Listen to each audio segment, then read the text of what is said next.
Hello everyone, welcome to a new video for Nasdaq and SPX price prediction based on Elliott wave analysis. We're gonna see what happened and what it might happen today. Of course, after this move toward the downside, we have hit our confirmation for lower, and basically that means that we are potentially finishing and topped here. And then because it has started to diverge from our scenario, from our blue box, and as you might see, once we broke this triangle or this trend, I start, okay, to raise up a warning, setting a second confirmation, of course, taking the low here. Now, of course, it's still very possible, guys, that it can be a 1, 2, 3, 4, and a 5.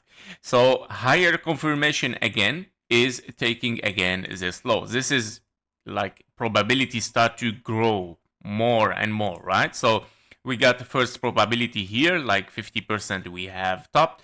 Right now we are at 60%. Here it's going to be 70% that we have topped, and we move towards the downside. So very simple. And as you can see, potentially that we have finished an A, B, and a C. This here can be, of course, your impulse as a wave C, very short and moving toward the downside, unless, of course, moving for higher. So I'm gonna extend this in case we are still looking for higher for bullish here. So don't forget that this possibility is still there. We are still only 60% that we're moving toward the downside. Probabilities can shift again, especially if we move back, of course, impulsively toward the upside, meaning in a zigzag for a wave 3. So basically, as I remind you, of course, in the live stream yesterday also, I mentioned that this zone is very risky right now, of course, even if we move a little bit for higher. You are at the end, of course, of this wave toward the upside. Does it work? This is the question that you have to pose it for yourself, and of course have a plan and a strategy, even if it moves a little bit higher. Does it work? And we have, of course, potentially a move toward the downside, whether we are bearish or we are bullish. Meaning, in the bullish scenario, you would like to move in a 1, 2, and then 3, 4, and a 5. This is basically what I see for Nasdaq. And of course, on the RSI and the MACD, we can see, of course, that we have a kind of a bearish cross. Of course, given here the momentum is somehow slow, not really strong, but it can get stronger, guys. So be careful. We can see also on the 4-hour chart, the bearish cross is strong and the momentum is increasing. So we have to be careful, of course, guys, and especially that yeah, we might move down for a wave A, B, and a C. So A, B, and a C potentially, and then moving toward the upside. Your wave A might hit the exponential here, and then yeah, moving for higher. Yep, we're gonna see how this is going to unfold. Let's see the SPX and see, of course, if it is aligning today. And we're gonna see, of course, much more once the market is gonna open. Of course, very interesting. However, on the SPX, we did not take the confirmation yet. We are potentially here in a finished wave A or even a finished wave 5.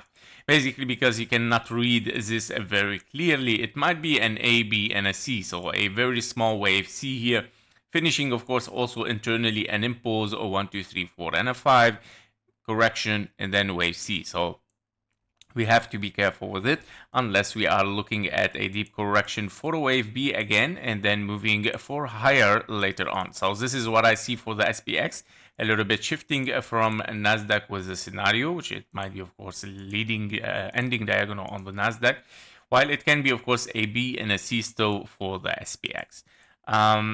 Again, of course, for the RSI, I see also divergence in the top, so we have to be careful, where you can see a divergence here with the top. So basically this is a pressure towards the downside, and yeah, on the 1-hour chart and on the MACD as well, I can say it is the same.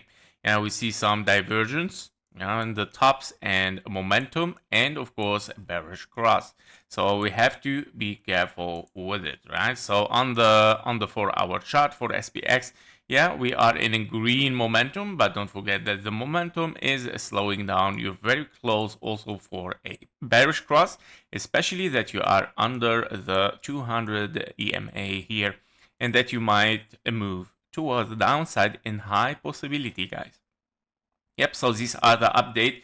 I believe, as I said and mentioned in the weekend live stream, that this week is gonna be a red week, and this is very normal. Don't panic. It's very normal. This is how the market breathes, up and downs, and then of course moving toward the upside after a wave 1, 2, 3, 4, and a 5.